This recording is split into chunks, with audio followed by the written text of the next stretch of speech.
আসসালামু আলাইকুম প্রিয় দর্শক, যতই দিন যাচ্ছে নির্বাচন নিয়ে বিএনপি ছাড়া অন্য রাজনৈতিক দলগুলো ধীরে ধীরে যেন তাদের মূল বক্তব্য প্রকাশ করতে শুরু করেছে।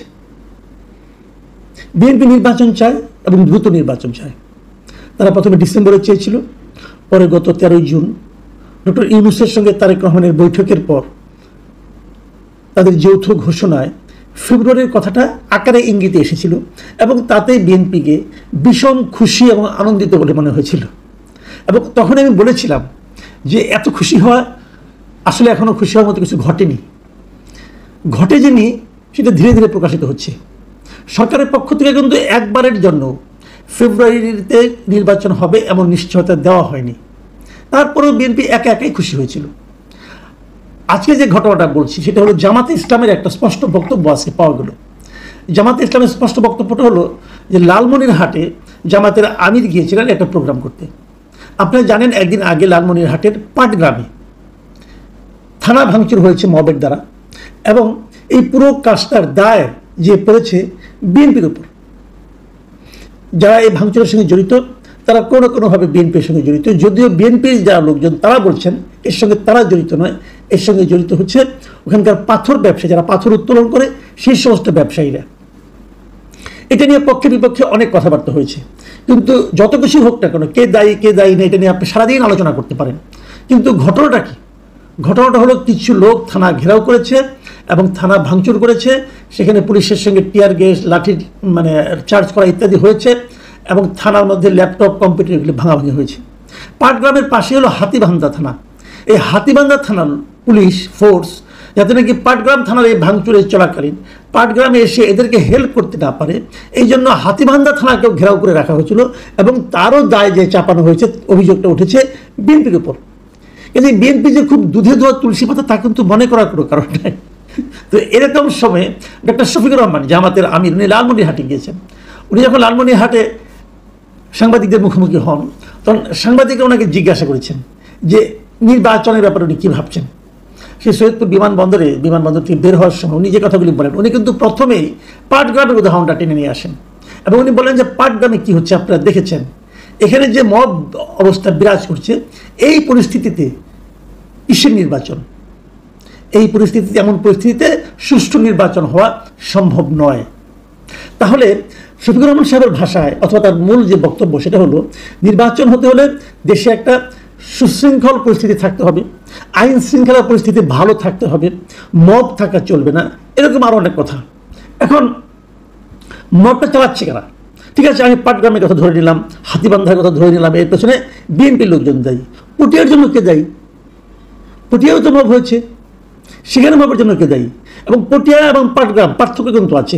পার্থক্য হলো এখানে পাটগ্রামে এই মবের কারণে পুলিশরা এখন বিএনপির লোকজনকে দৌড়াচ্ছে, অনেকের বিরুদ্ধে মামলা হয়েছে, কয়েকজনকে গ্রেপ্তার করা হয়েছে, এগুলো হয়েছে। কিন্তু পটিয়াতে বরং ওখানকার যিনি ওসি ছিলেন তাকেই ক্লোজ করে নিয়ে যাওয়া হয়েছে, যেন দায়টা পুলিশের। কারণ ওখানে আর এখানে পার্থক্য হলো এইটাই যে পাটগ্রামে মবের জন্য দায়ী করা হচ্ছে বিএনপিকে, আর পটিয়াতে মবের জন্য দায়ী করা হচ্ছে বৈষম্যবিরোধী ছাত্র আন্দোলন অথবা এনসিপির অঙ্গ সংগঠন, যে ছাত্র সংগঠন আছে তাদেরকে। তো সরকারের অবস্থা নিশ্চয়ই বুঝতে পারছেন। ইন্টারেস্টিং হলো এর কোথাও কিন্তু জামাত অথবা ছাত্র শিবিরের কোনো ধরনের সম্পৃক্ততা পাওয়া যাচ্ছে না। এবং জামাতের আমির কিন্তু এই কথাটাই বলেছেন। উনি আরেকটা কথা বলেছেন, সেটা হলো যে দেশে দীর্ঘদিন ধরে মব কালচার চলছে, তবে এসব সহিংসতায় জামায়াতের কোনো কর্মী বা সমর্থক জড়িত নেই। তো এই যে কথাটা, এই কথাটা কিন্তু একদম ভিত্তিহীন নয়। ঘটনা আসলেই সত্য যে তারা তাদের নেতাকর্মীদেরকে এতটাই নিয়ন্ত্রণ করতে পারেন যে তারা এই ধরনের কোনো সহিংসতায় জড়িত আছেন বলে এখন পর্যন্ত সেভাবে আমরা দেখিনি। বিএনপি পারে না কেন? বিএনপি কেন পারে না? এই প্রশ্নটা কে করবে, কাকে করবে? দেখুন, আপনারা এর মধ্যে দেখেছেন যে ঢাকাতেও গত একদিন আগের ঘটনা, ঢাকার একটা হোটেল বরানি একটা হোটেল জাকারিয়ায় বিএনপির যুব দলের একজন নেতা, মনির না কি যেন নাম, সে যে সেখানে ভাঙচুর করেছে, এখানে নারী ছিলেন, তাদের গায়ে হাত তুলেছেন, তার লোকরা যে অনেক কিছু করেছেন, তাকে বিএনপি বহিষ্কার করেছে, তার বিরুদ্ধে মামলাও করেছে। বিএনপি মামলা করেছে, কিন্তু বিএনপিকে যে বহিষ্কার করেছে সঙ্গে সঙ্গে কোনো লোকটাকে ধরা হচ্ছে না। কিন্তু কেন ধরা হচ্ছে না? লুকিয়ে আছে, কোথায় লুকিয়ে আছে? মানে সব মিলিয়ে যে ঘটনাগুলো ঘটছে সেগুলো হলো যে মব হচ্ছে, যদি সেই মবটা এনসিপি বা তার দলের কেউ করছে তাহলে সেই মবের জন্য তাদেরকে দায়ী না করে বিরোধী পক্ষকে দায়ী করা হচ্ছে। আর যদি সেই মবের সঙ্গে যদি বিএনপি কেউ নাম থাকছে তাহলে সেটাকে ফলো করে প্রচার করা হচ্ছে, জামাতের কেউ থাকছে, জামাত এগুলো দেখিয়ে বলছে আমরা কিছু করছি না। এই হলো যে টোটাল রিয়েলিটি। এখন বিএনপি যদি বুঝে যে তাদের নেতাকর্মীদের এভাবে দায়ী করা হয় তাহলে তারা নিজেরা কেন সতর্ক থাকে না? আমি এর মধ্যে একবার একটা জরিপ করেছিলাম যে দেশের বেশিরভাগ মানুষ, এই যে সারা দেশে নানা ধরনের প্রত্যন্ত অঞ্চলে চাঁদাবাজি হচ্ছে, দখলদারি হচ্ছে, এগুলির পেছনে মূলত কারা দায়ী? সব জায়গায় কিন্তু বলা হয়েছে যে বিএনপি দায়ী। তার মানে বিএনপি এমন একটা পলিটিক্যাল পার্টি যারা ক্ষমতায় যেতে চায় কিন্তু তাদের নিজেদের নেতাকর্মীর উপর কোনো নিয়ন্ত্রণ নাই। তো নিয়ন্ত্রণ না থাকার কারণে তারা সব জায়গায় নিজেদের রাজত্ব চালাচ্ছে। এখনও তারা ক্ষমতায় যায় নাই, এখনই তাদের এই অবস্থা, ক্ষমতায় গেলে কি হবে? এটা নিয়েও কিন্তু নানা ধরনের আলোচনা আছে। কিন্তু এত কিছুর মধ্যেও যেটা সবচেয়ে বড় কথা সেটা হচ্ছে যে পুলিশের যে মনোবল সেটাকে ধীরে ধীরে ভেঙে দেওয়া হচ্ছে এবং সেটাকে ইস্যু করে নির্বাচনকে কীভাবে পিছিয়ে দেওয়া যায় তার আলোচনা চলছে। এবং সে আলোচনাটা কারা তুলছে? সে আলোচনাটা তুলছে জামাতে ইসলামী, সে আলোচনা তুলছে এনসিপি, সে আলোচনা তুলছে অন্যান্য বিভিন্ন পলিটিক্যাল পার্টি। মানে বিএনপির নির্বাচন তাড়াতাড়ি হওয়ার যে দাবি, সেই দাবির বিপক্ষে যেন সবাই উঠে পড়ে লেগেছে। কারণ আপনি অপেক্ষা করেন, দেখবেন দুদিন পরে সরকারই বলবে যে নির্বাচনের কোনো পরিবেশ নেই। তো নির্বাচনের পরিবেশ কীভাবে তৈরি হবে? পুলিশকে আপনাকে সক্রিয় করতে হবে। তো পুলিশকে তো আপনি সক্রিয় করেন না। যখনই কোনো মব তৈরি হয় আপনি ওখানকার পুলিশ কর্মকর্তাকে ক্লোজ করে নিয়ে আসেন। তো ক্লোজ করে নিয়ে আসলে এরপরে যাকে ওখানে পাঠাবেন সে কি আর এই মবের ব্যাপারে হবে, কেয়ারফুল হবে? সে কি মবকে থামানোর জন্য অগ্রসর হবে? কে ক্লোজ হতে চায়? কে চায় যে তার চাকরি জীবনে এরকম একটা স্পট পড়ুক যে তাকে ক্লোজ করা হয়েছে?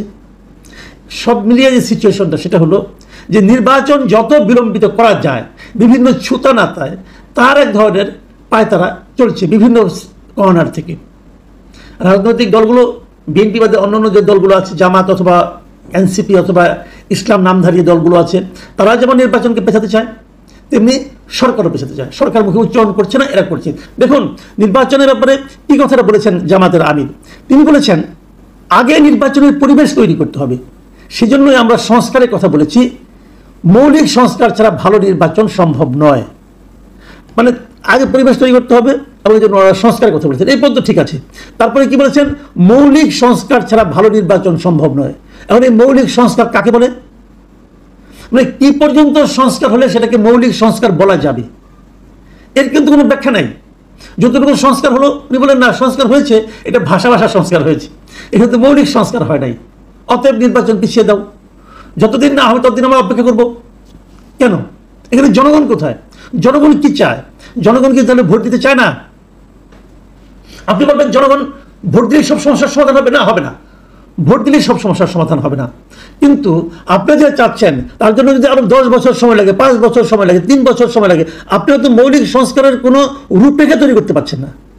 একটা অনেক আপনাদের দাবি যে মৌলিক সংস্কার, মৌলিক সংস্কারের চেহারাটা কি আসলে তাকে আপনারা ক্লিয়ার করতে পেরেছেন? তা তো ক্লিয়ার করতে পারেননি।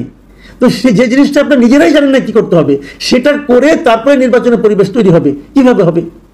নির্বাচনের পরিবেশ তৈরি করার প্রথম এবং প্রধান কাজ হচ্ছে পুলিশকে শক্তিশালী করা। সেটা তো আপনি করছেন না এবং করতে চাচ্ছেনও না, বরং পুলিশকে আপনি দিনকে দিন আরো আপনি দুর্বল করে তুলছেন, পুলিশের মনোবলকে আপনারা আরো ভেঙে দিচ্ছেন। শুনেন, যেদিন আপনারা এই বিগত জুলাই আন্দোলনের সময় পুলিশ যে নিহত হয়েছে তাদের নিহত হওয়ার ঘটনার কোনো বিচার করা যাবে না বলে ইন্ডেমনিটি পাস করেছেন, সেই দিন থেকে পুলিশের মনোবল শেষ হয়ে গেছে। কাজেই এই পুলিশকে আপনারা নির্বাচনের জন্য উপযোগী করে তুলবেন, তারপরে নির্বাচন করবেন, তাহলে সেই নির্বাচন আমরা দেখে দিতে পারবো না। এই বিষয়গুলো সবগুলি একটার সঙ্গে একটা সম্পর্কিত। এখন কিভাবে পুলিশের মনোবল আপনারা দৃঢ় করবেন, কিভাবে মৌলিক সংস্কার করবেন, কিভাবে বিএনপি এবং জামাত একমত হবেন, কিভাবে জাতীয় ঐক্যমত্য তৈরি হবে, কিভাবে ডক্টর ইউনূস নির্বাচন দেবেন, এবং সেই নির্বাচন আবার উনি বলেছেন হবে ইতিহাসের শ্রেষ্ঠ নির্বাচন। সেই ইতিহাসের শ্রেষ্ঠ নির্বাচন আমরা জীবৎকালে দেখে যেতে পারবো কিনা সেই সন্দেহ নিয়ে আজকে অনুষ্ঠান শেষ করছি। আল্লাহ হাফিজ।